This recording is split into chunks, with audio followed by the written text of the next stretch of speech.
जेके Yadav films present. अच्छा भैया हम गायक धनजीलाल यादव तमाम श्रोता भैया के हाथ जोड़ के प्रणाम करतनी और ये चैत के महीना में रो सबके एगो चटनी भेजतनी। एगो मेहरारू अपना ड्राइवर बोलमुआ से परेशान हो गई बिया आ कहत ए राजा जी तनी थ्रेसर चलावत रह तो धीरे ही चलावो ना तो प्रेशर हमार बिगड़ जाई आ हमारा से दौड़ी कटनी ना हो ये राजा। धीरे ही चलावो ना थ्रेसर धीरे ही चलावो ना थ्रेसर हमारी बढ़ता परेशर। धीरे ही चलावो ना थ्रेसर हमारी बढ़ता परेशर। बढ़ता परेशर हो बढ़ता परेशर बढ़ता परेशर हो बढ़ता परेशर। बारह मरद अदबेसर अरे बारह मरद अदबेसर हमारी बढ़ता परेशर।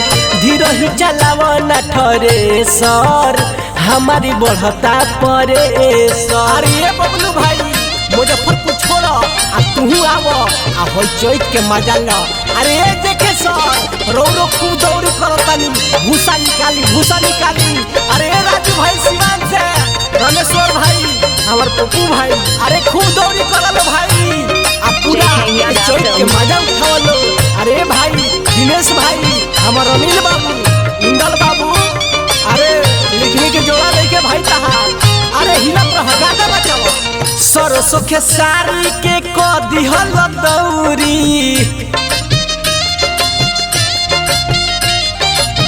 कहलो कि गेहूं काटे चलो नौरी। अरे राजा जी हमरो दुखवा बुझी रात भर सेज के खटनी करब तो हमारा से कटनी ना हो।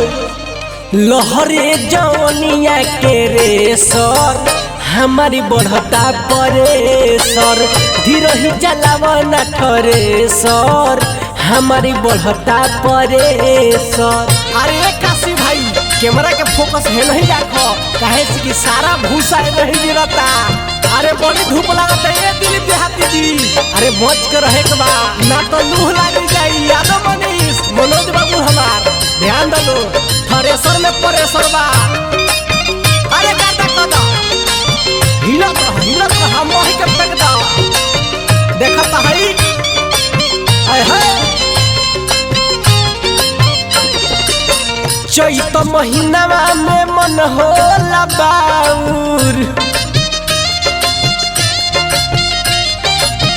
एक बेर खइब तो कहब कि आउर। अरे राजा जी चैत में सतुआ आ टिकोरा के चटनी बड़ी नीक लागेला। धनजीलाल फेल होला केसर हमारी बढ़ता परेशर।